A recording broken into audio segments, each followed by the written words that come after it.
Welcome to lecture number 2 for flow of water through soils. In the previous lecture, we have understood about the concept of flow of water through soils, and we discussed about Darcys law, which relates discharge velocity and coefficient of permeability and the hydraulic gradient, a parameter which is defined as I is equal to H by L. H is the head loss which is taking place between say 2 points A and B separated by a length L. So, in this lecture we will be seeing when water flows through soil, how these effective stresses change, whether they remain constant or increase or decrease.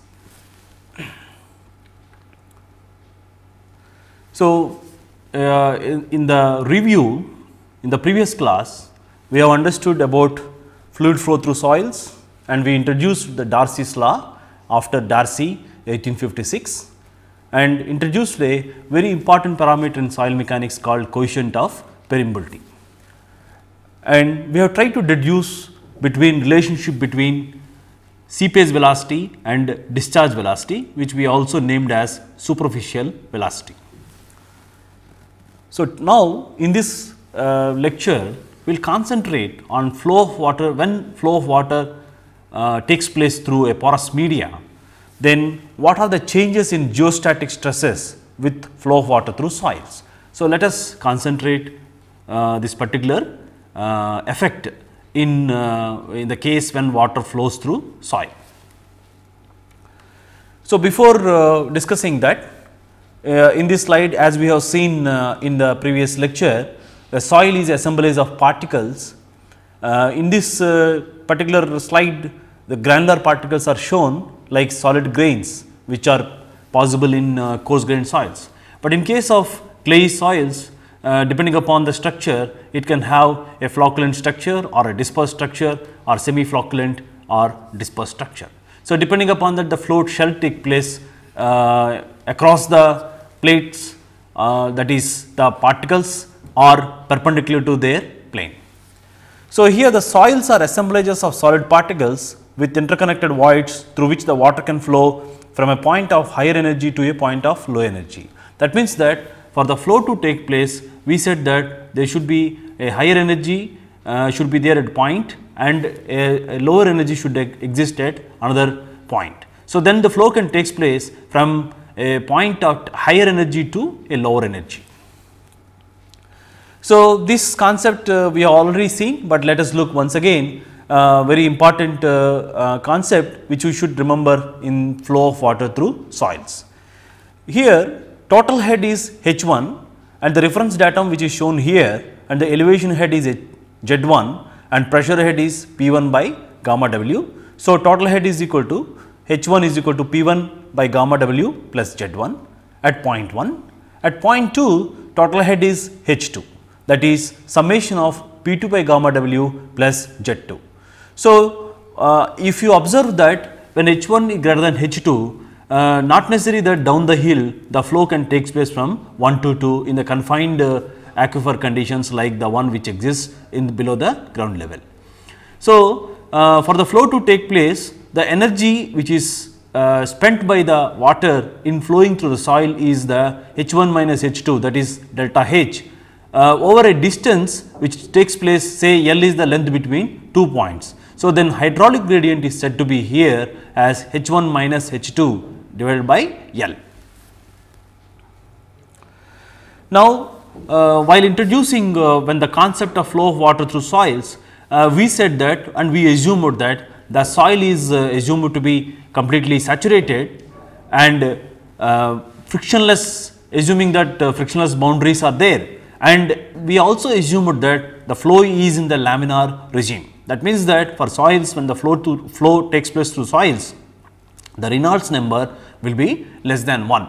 So, we discussed that except for some coarse sands and gravelly soils, the Reynolds number will be very much less than 1. That means that the flow will honor the laminar regime. That means that it will be under the laminar regime.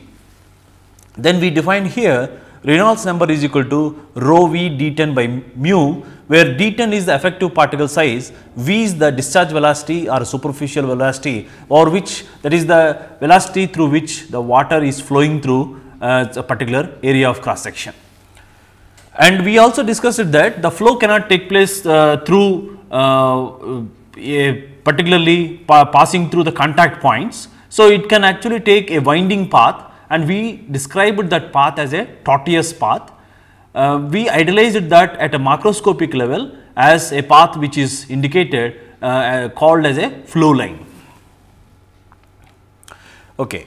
Now, when you look into this flow of water through soils, and we introduced the concepts like permeability, one parameter which indicates that ease with which the water flow through soil.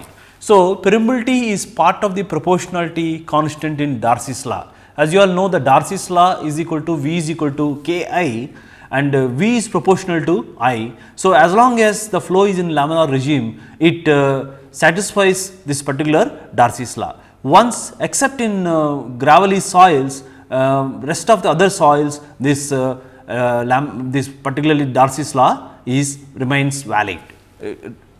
Darcys law remains valid.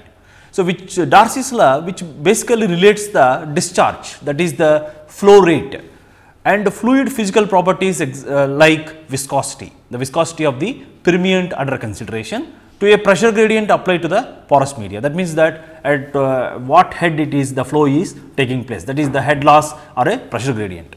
So, the proportionality constant specifically for the flow of water through a porous media is hydraulic gradient, hydraulic conductivity.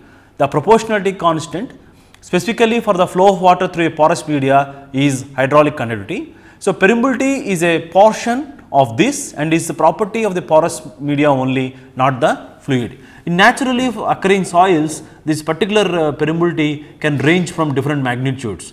That means that for fine grained soils, it can have a particular value, very low value, and for a coarse grained soils, it can have very high value. So, this value of the permeability depends upon the type of the soil, and it depends upon the many other factors like its gradation, its denseness, and its structure. So, which we are going to discuss in forthcoming lectures. So, in naturally occurring materials, this permeability ranges over many orders of magnitude. For a clay soil and sandy soil, more than a million times of magnitude difference will exist. So, that indicates that how different is the behavior when we consider a clay soil and a sandy soil. So, let us consider like we did in the previous class, in the flow direction, consider 2 points A and B, which are separated with a head loss by distance L, separated with a distance L between AB, and total head at A is say HA, total head at B is say HB. So, the difference in head between A and B is HA minus HB, that is delta H. So, the hydraulic gradient can be said as HA minus HB by L, where L is the distance between 2 points A and B where the flow is taking place. So, as a particle of water proceeds from A towards B, it exerts a frictional drag on soil particles. So, when the flow is taking place from A to B, it exerts some frictional drag onto the soil particles. So, while inducing the frictional drag, whatever the energy it has to flow through the soil, it will try to dissipate. So, in the process, what will happen is that the water which is actually flowing with a certain energy will be losing the energy as the water is flowing through the soil. Once it comes to the exit point, the complete energy loss will occur. That indicates that the complete dissipation of the energy which was there at the entry point is said to be dissipated. So, in turn produces a seepage pressure in the soil structure. That means that this frictional drag, when it is taking place, produce a seepage pressure which can induce changes in the effective stress. For example, it depends upon the direction of the flow. If it is say downward, then it can push the particles into the denser packing positions. If it is an upward position, so there is a upward direction, then the seepage pressure acts in the direction of the flow and can agitate the particles. That means that this influence of the seepage pressure always acts in the direction of flow and can change or influence the effective stress. So, that we will be seeing very shortly. So, seepage pressure is due to the flow of water through voids, that is what we have just now discussed, and because of the frictional drag the hydraulic head decreases steadily on every flow line. So, for a particular cross section can have innumerable number of flow lines. So, through this flow line what will happen is that a gradual or a steady dissipation of the energy takes place. So, because of the frictional drag the hydraulic head decreases steadily on every flow line. So, let us look into the concept once again. When flow of water through the, before looking into the flow of water through soils, let us look, we defined earlier that Tarjagi's concept of effective stress, sigma S, that is total stress is equal to sigma dash plus UW, where sigma dash is the effective stress and UW is the pore water pressure. So, let us see the changes in geostatic stress with flow of water through soil. So, when water flows through the soil, it exerts the drag force called seepage forces. That is what we have just now discussed, that when water flows through the soil, it spends an energy in the form to induce a frictional drag onto the soil particles. So, it exerts drag forces called seepage forces on individual grains of the soils. So, the presence of the seepage forces which cause changes in the direction of the flow will cause the changes in the pore water pressure and effective stresses in the soil. So, when these seepage pressures act, then they finally influence the effective stresses. So, now let us consider three different cases. In the first case, like what we did before when we discussed about hydrostatic conditions when no flow is taking place, let us consider the same case again as a case 1. So, case 1, when no flow takes place to the soil, that means that hydrostatic condition.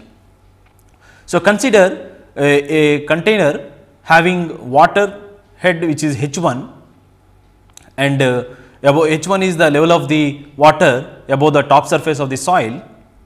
So, this portion of the soil, this portion is filled with a soil of height h and it is connected to a stem and maintained that this water level is maintained. So, this is the water source here, a continuous source, and this particular head is maintained by taking this water out and assuming that this particular portion of the soil is completely saturated and the interconnected here from the stem, then this particular portion is filled with water and maintain this level, and this level is the extra water is collected outside. So, if at all flow to take place, then water flows either depending upon the location of the stem. So, here this location is maintained such a way that the level of the water in the stem is equal to the level of the water in this main container. So, let us look in that particular case, if the soil is completely saturated, then gamma sat, saturated unit weight of the soil, gamma W is the unit weight of the water. So, the total stress variation with depth can be given as at a particular point at the top surface where that water surface is there, atmospheric surface. So, pressure is equal to 0, it is gamma W, here it is 0, and at this particular point it is gamma W H1, that is the water pressure here is gamma W H1. At point B, if you call this as point B and this as point A, at this point it is gamma W H1 plus gamma sat H, because gamma sat H is the saturated unit weight of the soil and gamma W H1 is water unit weight which is acting. So, the total stress acting over the unit, suppose if this is having a unit area, then gamma W H1 plus gamma sat H. So, the pore water pressure distribution with depth for this case can be given like this. At top surface it is 0. So, here the total stress is 0, here the pore water pressure is 0 because of the atmospheric surface, and here the water pressure is gamma W H1 and at this particular point it is the ordinate here is gamma W H1 plus H. So, what it has is that because of the same water, the slope of this line is same, but here there is a water and then soil. So, there is a change in the slope of the line can be noted. So, here gamma W H1 and here at this point it is gamma W into H1 plus H. So, the effective stress is nothing but total stress minus pore water pressure. So, that is obtained here as 0 and 0 at this point, that is gamma W H1 minus gamma W H1 is said to be 0 here, and at this point when you subtract gamma W H1 plus gamma sat H minus gamma W H1 minus gamma W H is reduces to gamma sat minus gamma W into H, that is nothing but gamma dash H, that is submerged unit weight of the water soil plus submerged unit weight of the soil times H. So, this indicates that we have seen that when no flow takes place, when the particularly here there is no head loss between point 1 and 2. So, if you look into heat here, if this is taken as a datum, so total head at this point is H1 plus H, and at this point it is also H1 plus H. So, because of that, what will happen is that the no head loss. So, in the process what will happen is that the delta H is equal to 0. So, no flow can take place between points A and B because of this particular condition. So, in the process like we discussed in the previous lectures, now the effective stress, that is the distribution is 0 at the top of the soil surface, and at the bottom of the soil surface it will be around gamma dash H also. That indicates that this whatever may be the height of the H1, this is independent of the height of the water resting on the soil bed. So, this we already discussed. This is once again we are discussing as a case 1 for this condition. So, no flow can take place. So, because head loss delta H is equal to 0. So, no change in the effective stress. So, whatever may be the height of the H1 value here, the effective stress will remain unchanged. Now, consider a case 2 where a particular arrangement which is shown in this slide is considered. When flow takes place to the soil, but a downward flow. Why downward? Let us look into it. Let us consider now this stem has been lowered by a distance, vertical distance, or a by H, the small h, and similarly here it is H1 and here it is H. So, the total stress which is in the main container is gamma W H1, and at this particular point it is gamma W H1 plus gamma sat H. So, this is nothing but H1, and the thickness of the soil specimen within the container is H. So, gamma W H1 and then here it is gamma W H1 plus gamma sat H. So, like from the previous case and this case, total stress remains unchanged. Now, the total head which is available here will be like for example, here the U will be gamma W H1, and if the no flow to take place, then what will happen is that the gamma W into H1 plus H is the water pressure. It is supposed to be, you should get at that bottom portion when the no flow to take place. In the previous case what we got is that gamma W into H1 plus H. Now, in this case, because of this position, there is head loss which is taking place between point A and point B. So, that head loss is nothing but indicated by small h, and the thickness of the soil bed here is capital H. So, the hydraulic gradient said to be small h by capital H. So, what is happening is that here it is having the head which is driving the flow is small h is there here, and then it is said to be 0 here. That means that the water will have energy of small h. So, at the 50% of the height, the 50% of the head loss will occur. At somewhere around 25% of the height from the top surface, it will be around 25% of the head loss will occur. At 3/4 of the distance from the top surface, so 75% of the energy will be lost. So, at the end of the after crossing the full thickness of the soil specimen, so the head loss is supposed to be 0, that is H is equal to 0.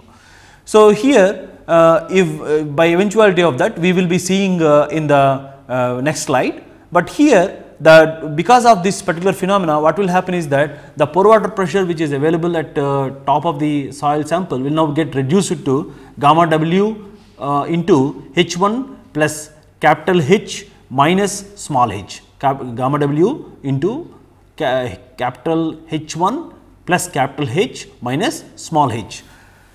So, that is the reduced pore water pressure, because what happened is that much is transferred in the form of a seepage pressure to the soil grains. Now, if you look the effective stress now at this point, the ordinate here total stress is gamma W H1 and here it is gamma W H1, that means that here the effective stress is 0, at this point it is 0. So, in this zone it remains unchanged, but when you come to the bottom now, because of the change in pressure, what happens is that change in pore water pressure, that effective stress increases.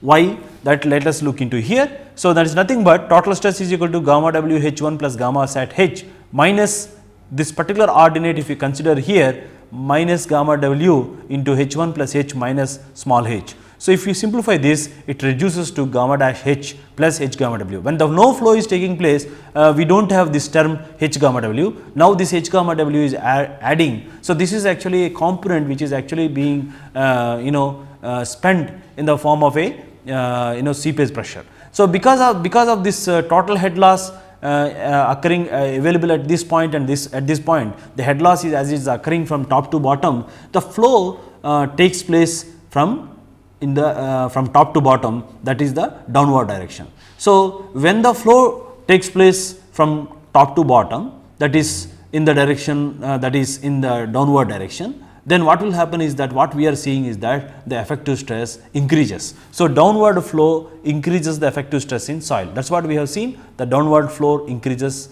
the effective stresses in soil. That means that because of the frictional drag, these particles will be pushed to the denser positions. In the process, there will be an increase, more and more the effective stress is generated because of this decrease in the pore water pressure. The total stress remains same, but decrease in the pore water pressure occurs because of the loss of the energy in when the water tries to flow through the soil. Now, consider the same case 2 again, and let us try to understand once again the mechanics, why the flow which is taking place in the downward direction, and how and at what different levels, how exactly we can determine the pore water pressure. So, the same case, what we discussed is that slightly the arrangement is shown here, which is nothing but the similar arrangement, but which is the provision has been made to show these standpipes. Let us assume that it has got the water level H1 like in the previous slide, and H is the thickness of the soil bed, and this is the top surface is the point A, and the bottom surface is the point B here, and assume here that there is a constant source of water, and this head H1 is maintained by collecting the surplus water, and it is connected to a stem which is H units below this particular upstream water level. So, in the process what will happen is that because of this the water flows in the downward direction, water flows downward. When the steady seepage conditions are established, then what will happen is that the amount of water flowing through this soil which is collected here, that is nothing but the discharge, which is the amount of water flowing through the soil.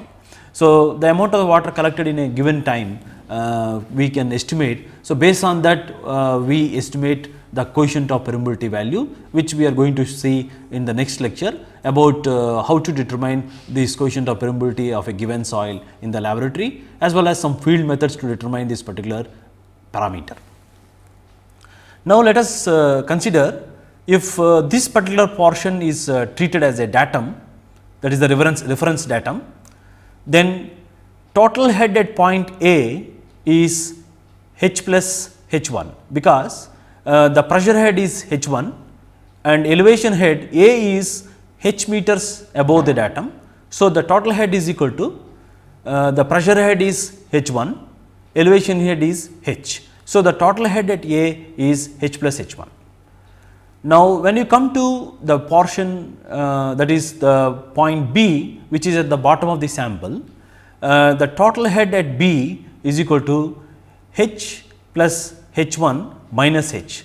This is because Here the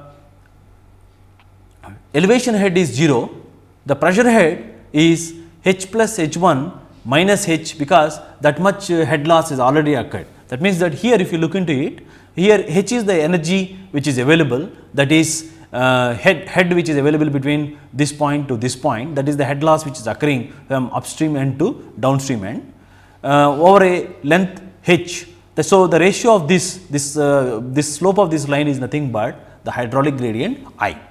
So, at this if you look into this here, at this point A, it has got the full head which is had to dissipate.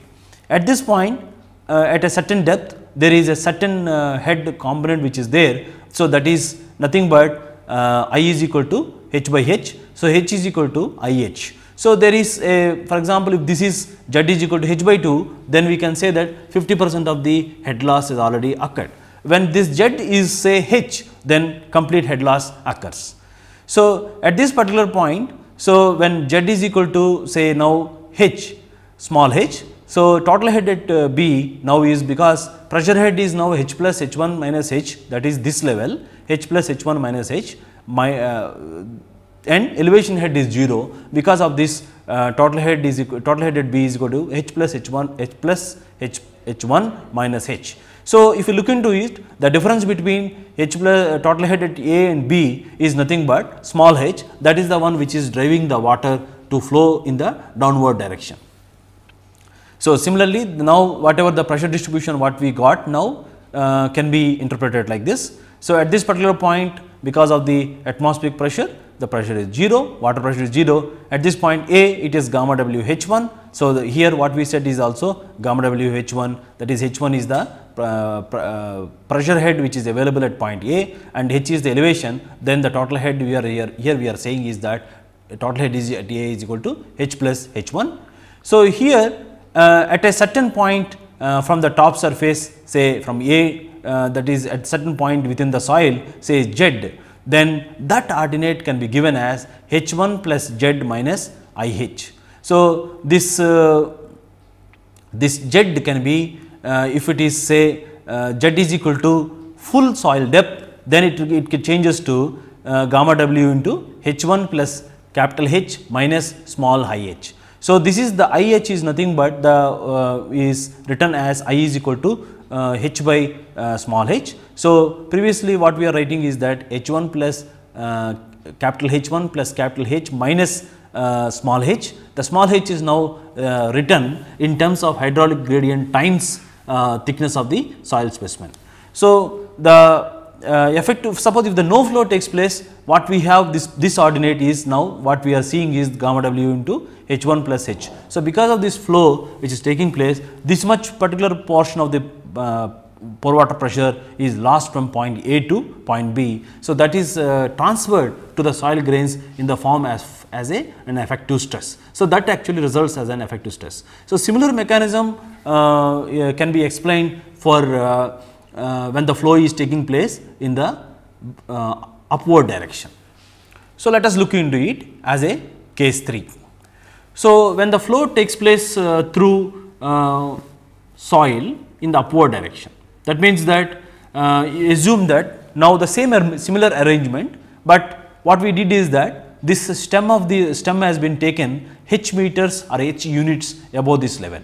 So, this serves as a upstream surface and this serves as a downstream surface. So, water flow, when I am actually having a continuous source of water, when this head is maintained here in the stem which is provided here, and when extra water which is collected here, this is nothing but the one when the steady state seepage conditions are established, then the amount of water flowing to the soil can be, if it is collected here, that is actually resulting as a can be measured again as a discharge and then to reduce permeability. But in this case, because of this difference in head between this point and head at this point is more than head at this point, in view of that, what will happen is that the flow takes place in the upward direction. So, what will happen to this geostatic stresses when the flow takes place in upward direction? That let us look into this like this. So, if you look into the total stress distribution with depth, it remains same because same height h1 and h. So, which reduce to gamma w h1 and gamma w h1 plus gamma sat h, which remains same like in the previous case, which is also same when the flow is not taking place. But the only the difference will come is that when the flow which taking place, and also depends upon the direction of the flow. So, here in this case the pore water pressure is obtained like this. This is at this point it is 0, and at this point it is gamma w h1 which is same as this, and when here when the flow is not taking place, we have actually said that gamma w into h1 plus h is the pore water pressure. But here because of this difference in head, the flow takes place in this vertical direction. So, in the process what will happen is that now the head, that is which is driving the flow, the total head is nothing but, if this is taken as a datum, h plus h1 plus small h, that is which is nothing but gamma w into h1 plus capital H plus small h. So, the total head at this point is which is h1 plus capital H1 plus capital H plus small h, and here because the dissipation of the energy occurs, because of that what will happen is that the head there will be at this particular point it will be H1. So, if you look into it here, gamma w into H1 plus capital H1 plus capital H plus small h. So, that is now the pore water pressure is increasing in this particular case. Now, let us look what will happen when this is subtracted from the existing total stress here. So, at this point the pressure is 0. So, in this zone there is no change again like in the previous case, but here what exactly is happening is that if you look into it here, the total stress is decreasing because there is an increase in the pore water pressure. So, at this particular point the pressure is now gamma dash h minus h gamma w. So, in the previous case we got like gamma dash h plus h gamma w when the water flows in the downward direction. So, in the upward direction now what is happening is that the effective stress decreases. So, when this particular head is say increase, then at one certain point what will happen is that the effective stress can even reduce to 0. If further if it is increased, then what will happen is that the effective stress reduced to a negative value. That means that all particles are agitated and there is no interaction between particles, which represents something like most fluid situation or a boiling situation. So, gamma dash h minus I h gamma w, where I is equal to h by h, that is small h by capital H. So, by writing h is equal to I times capital H, then we can write this effective stress at this particular point is gamma dash h minus h gamma w. So, upward flow decreases the effective stress in soil. So, in the previous case when the flow is downward, there is an increase in effective stress. When the no flow is taking place, no change in the effective stress. When the flow is taking place in the downward direction, then there is an increase in effective stress. When the flow is taking place in upward direction, then there is a reduction in the effective stress. So, this particular upward flow conditions which can occur because of the some natural existing features can create failures for the geotechnical structures. Now, let us look once again into the explanation for the case 3.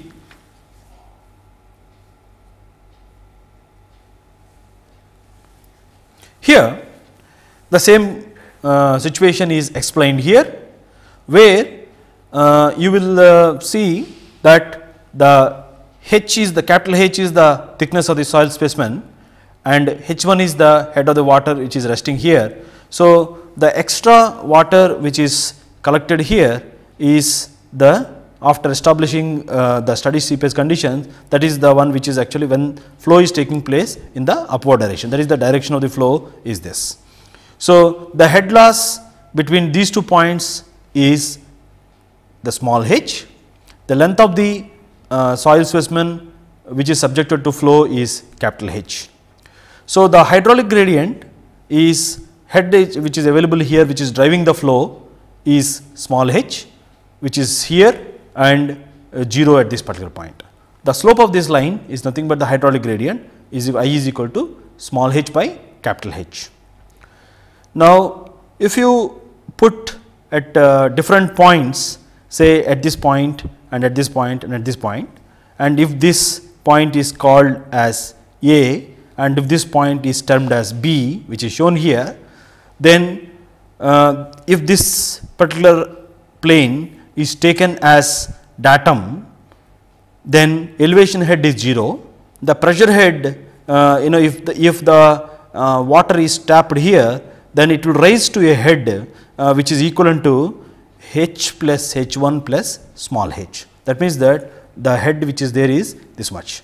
That means here what will happen is at this particular point elevation head is 0. So, the total head at point A is equal to h plus, that is capital H plus small h plus capital H1. When you come to this particular point B, already this h is now reduced to 0. So, the head which is available is now is pressure head is H1 plus H. So, the total head which is now equivalent to H1 plus H. Okay. So, in the process we can say that the head loss which is occurring between these 2 points, which is the difference between the total head at point A to the total head at point B, is nothing but H1 plus capital H plus small h minus H1 plus H gives rise to that H which is taking place over a length H. So, like this what is happening is that there is a pore water pressure which is there, and by the time it comes out which decreases. So, in the process that means that there is an increase in pore water pressure here. That means that at this particular point where this head is maintained, there is a decrease in the effective stress. At this point again it remains unchanged.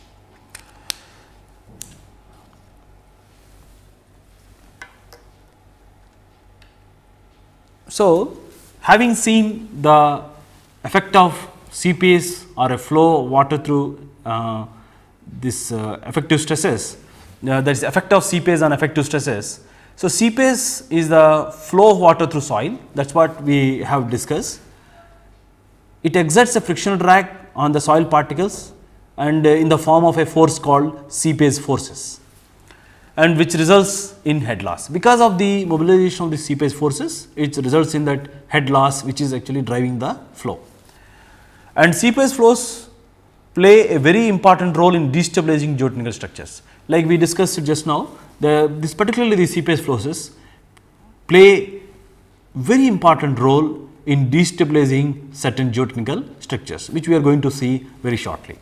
So, here to summarize, the downward CPS increases the effective stress. So, when the flow is taking place, what we discussed is that there is an increase in the effective stress, which is nothing but sigma dash is equal to gamma dash H plus PS times capital H. So, this PS is nothing but I gamma W, which now we have written gamma dash H plus I gamma W H. This I gamma W which is nothing but CPS force per unit volume, and which has got the unit weights, which has got the units as that of unit weight, like kilonewton per meter cube in SI units. So, CPS force which is nothing but the CPS pressure per unit volume, and CPS force is defined as which is nothing but J suffix S, which is indicated, which is nothing but I gamma W V, where V is the volume of the soil where the flow is taking place, A is the cross section area and H is the height. And this I can reach to a certain head where it can reach a maximum value, that is then in that case it can reduce the effective stress to a 0 value. So, that particular hydraulic gradient at which this particular effective stress reduced to 0, that condition is called quick condition or boiling condition, which we are going to see. So, CPS is the flow of water through soil. It exerts a frictional drag on the soil particles called CPS force Js, which results in head loss. So, let us see consider a geotechnical structure where you are retaining a water which is at this particular point here, which is shown. So, in this post, when the water is flowing like this in the downward direction, in this particular zone, what is happening is that there is an increase in the effective stress. Similarly, the same water when it is flowing in this direction, there is a decrease in the effective stress. So, this particular portion, when particularly in this zone, it can create a destabilizing effect and can reduce the stability of the structure and then can lead to a collapse. So, seepage forces on the left hand side increase the effective stress and the lateral thrust on the wall. So, with an increase in the effective stress, it exerts also and lateral thrust on the wall. On the right hand side of the the seepage forces are act in the upward direction because the flow is in the upward direction and decrease the effective stresses and reduce the resistance by embedment. Whatever that embedment resistance it is giving, so that it destabilizes. So, seepage stresses play a key role in reducing the stability of a structure. So, seepage stresses play a key role in reducing the stability of a particular geotechnical structure. So, what is this critical hydraulic gradient? We have defined that this critical hydraulic gradient, the hydraulic gradient at which the effective stress becomes 0 is called the critical hydraulic gradient. That means that if you maintain particularly for upward flow condition, if you increase the head constantly, at a certain head it reaches the critical head where it can lead to a critical hydraulic gradient and lead to an effective stress 0 in the soil. That means that the soil loses all its supporting capacity to support the support the load. So, before this quick condition occurrence, the soil might be supporting the structure, but when this quick condition takes place, what will happen is that it can create a destabilizing effect and reduce the effective stress to 0. So, the hydraulic gradient at which the effective stress becomes 0 is known as critical hydraulic gradient. In the case of upward flow, when I reduces to when I changes to IC, in the case of upward flow, that means that head is increased such a way the H value reaches say HC, where that is if that is termed as a critical hydraulic gradient, then I tends to IC, that is HC by L. When L is the length of the soil in which the flow is taking place, then that is nothing but a critical hydraulic gradient.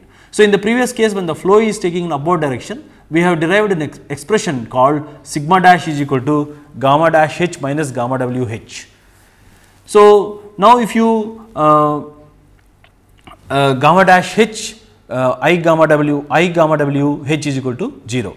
So, under these conditions, if you substitute, then what will happen is that the effective stress tends to become 0 in the process at I is equal to IC. So, IC is equal to gamma dash by gamma W.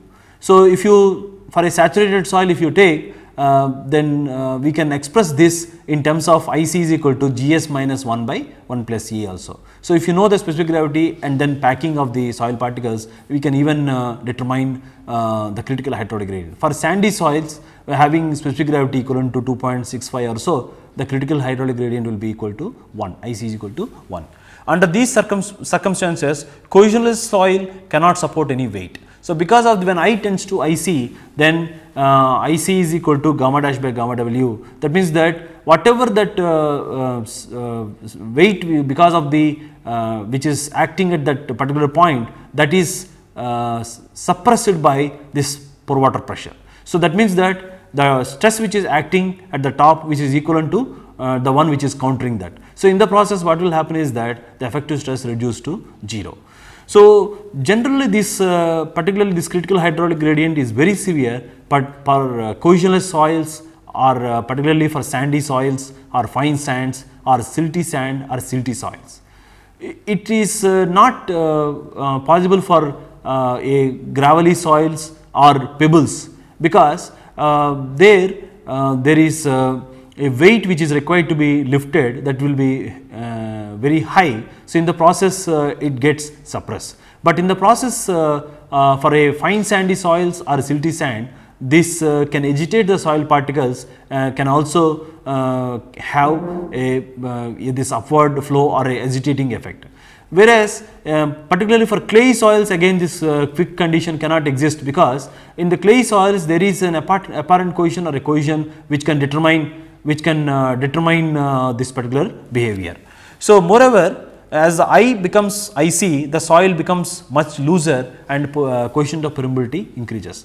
For sandy soils, basically this is very severe for sandy soils and cohesionless soils, because there is a binding cohesion because of the mineralogical properties also. Clay soils possesses that. So, because of that it cannot have a quick condition to take place in clay soils, but whereas in sandy soils or fine sandy soils this ought to take place.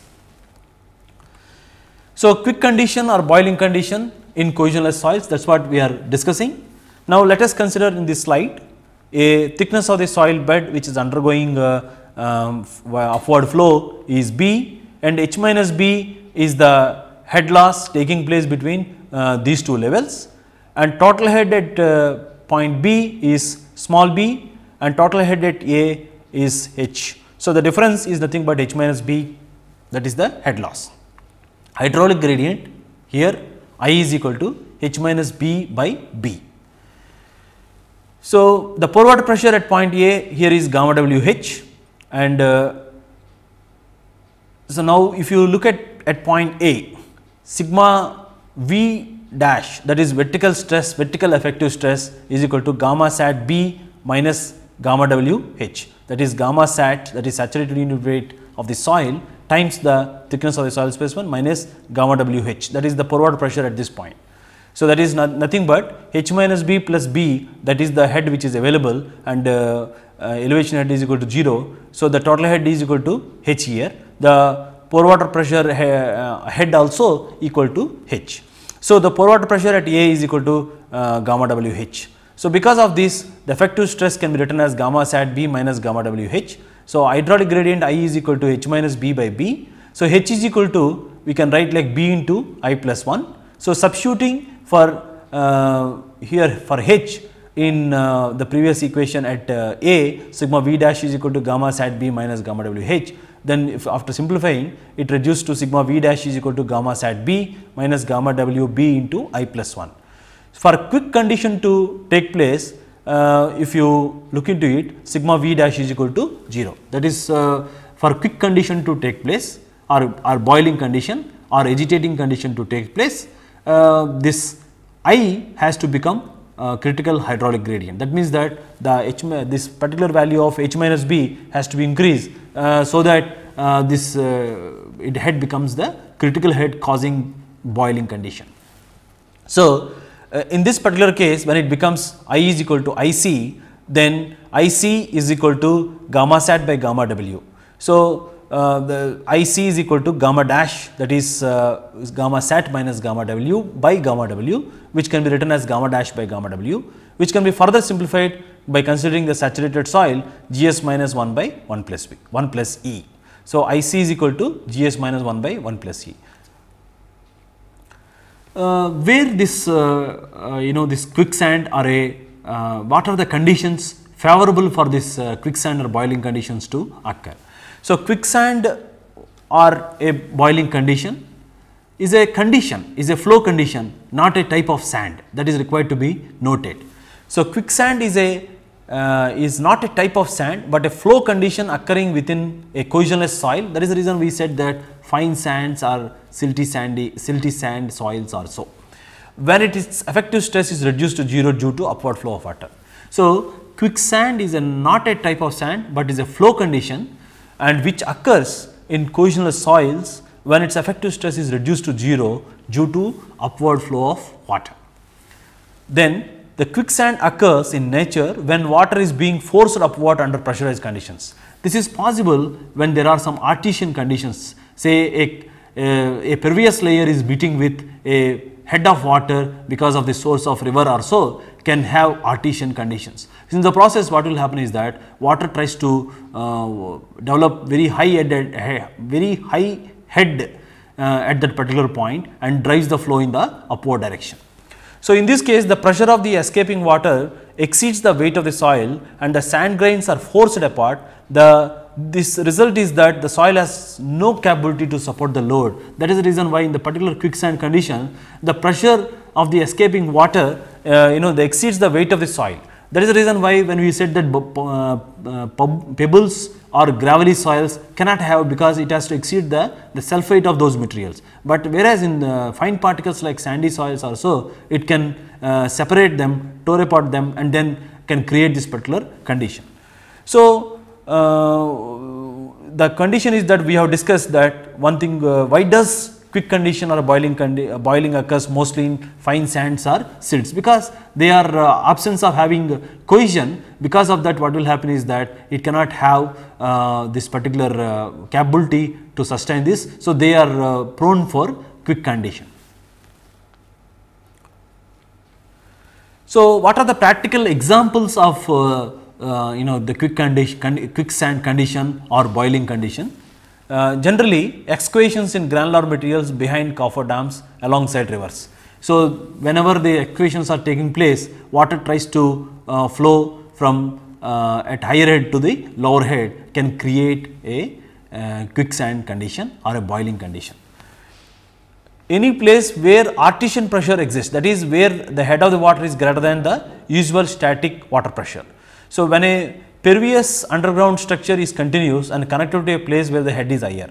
So, this artesian condition means the definition can be defined like this: when a pervious underground structure is continuous and connected to a place where the head is higher, then it can be subjected to artesian conditions, then flow can be upward. And behind the river embankments, where to protect the levees and all, basically in the river embankments means to protect the floods when you construct, then they can be prone for the quick condition or boiling condition, can have this particular failure. So, some practical examples in the sense, we generally come across these quick conditions, but one popular belief is that one cannot survive in the quicksand condition once somebody drowns into it. But if you look into this slide here, contrary to the popular belief, it is not possible to drown in quicksand, because the density of the quicksand is much greater than that of the water. As the density of the quicksand is much greater than the density of the water, because it is with the particles and then the one which water has got a certain unit weight. Because of that, so if a person is stay afloat, rather than, unless we work on it and becoming panicky, they can lead to a disastrous situation. Otherwise, scientifically if you look into it, it is literally impossible for a person be sucked into the quicksand and disappear. So, a person walking into quicksand would sink to about waist depth then float. That is because of this particular reason. So, in this lecture, what we have seen is that what will happen to these effective stresses when water flows, say, in the downward direction and then upward direction, and how these effective stresses are changing. And we also consider a no flow condition, a downward flow condition and upward flow condition. Then in the case of upward flow condition, when the head which is creating upward flow is, say, reaches a critical head, then we said that that particular head which is driving the flow can yield to a hydraulic gradient called critical hydraulic gradient, and that can create a condition where an effective stress is equal to 0. That means that the soil can no longer support the structure. So, in the next lecture, we will be looking into some practical problems, and then we will try to solve some problems with an application of this technique, and then we will try to discuss the factors affecting the coefficient of permeability, as well as some laboratory and field methods for determining this permeability or coefficient of permeability.